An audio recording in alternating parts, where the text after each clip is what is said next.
आज हम मिस्र के पिरामिड्स के बारे में चर्चा ना करके वहाँ के एक ऐसे साम्राज्य के बारे में बात करने जा रहे हैं जिसने मिस्र के इतिहास में अपना योगदान दिया है। हम बात करने जा रहे हैं मिस्र के शासन में 18 वंश की, जो इससे कुछ सदी पहले तक मिस्र पर राज्य किया करता था।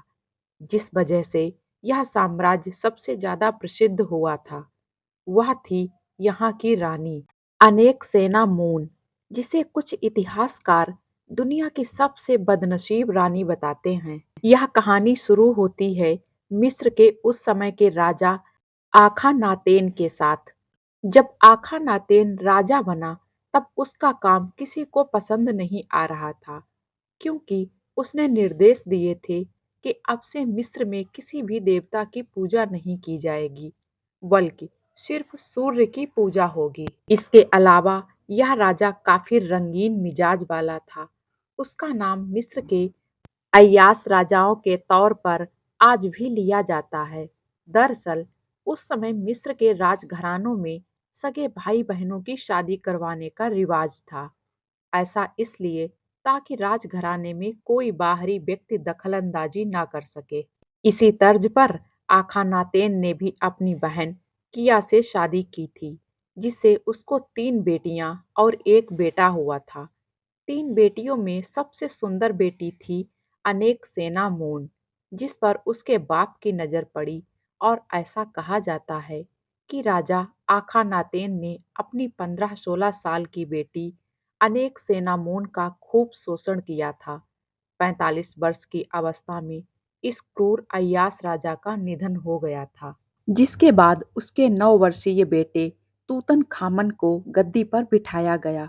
दिखने में बेहद कमजोर और मरियल तूतन खामन अक्सर बीमार ही रहा करता था।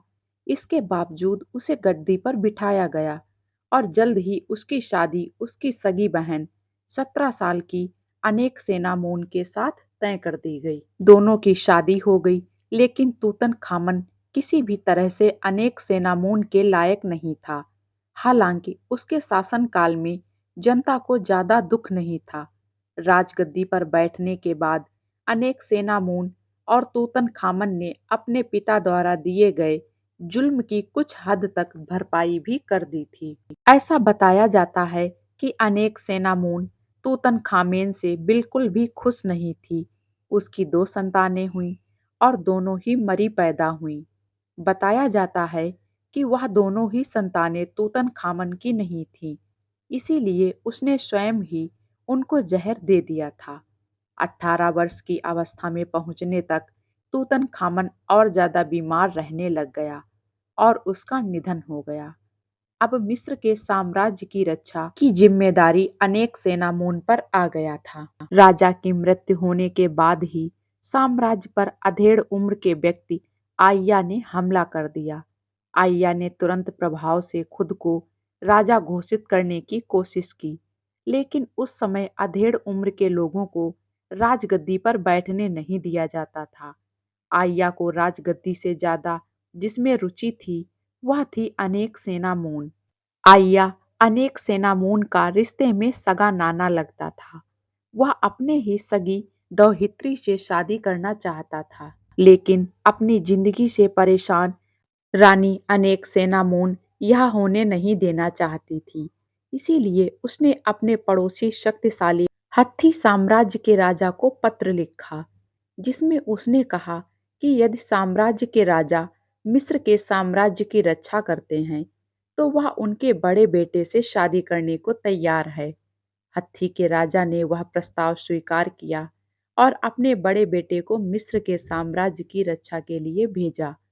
लेकिन आइया को इस बात की खबर लग गई और उसने बीच रास्ते में ही उस राजकुमार को मार दिया, जिसके बाद आइया ने रातों रात मिस्र के शक्तिशाली साम्राज्य पर हमला कर दिया और जोर जबरदस्ती पूर्वक अनेक सेनामून से शादी कर ली। रानी कभी यह होने नहीं देना चाहती थी, लेकिन अब उसका कोई बस नहीं रह गया था। जिसके बाद जिंदगी के कुछ वर्ष बिताने के बाद ही रानी अनेक सेनामून की मृत्यु हो गई। जिस वक्त उसकी मृत्यु हुई थी वह महज 25 साल की थी और इतनी कम अवस्था में उसने ज़िंदगी में वह उतार-चढ़ाव देखे जो शायद इतिहास में आज तक किसी ने नहीं देखे होंगे। ख़ास बात यह भी है कि रानी की मृत्यु की वजह क्या थी, यह भी कोई नहीं जानता। दोस्तों, मैं उम्मीद करूँगी कि ये हमारे द्वारा दी गई छोटी-सी जानकारी आप लोगों को अच्छी लगेगी। अच्छी लगे तो प्लीज़ वीडियो को लाइक कर दें और जो लोग मेरे चैनल पे नए हैं, सब्सक्राइब करना बिल्कुल ना भूलें। मिलते हैं एक और नई कहानी के साथ में। Thank you.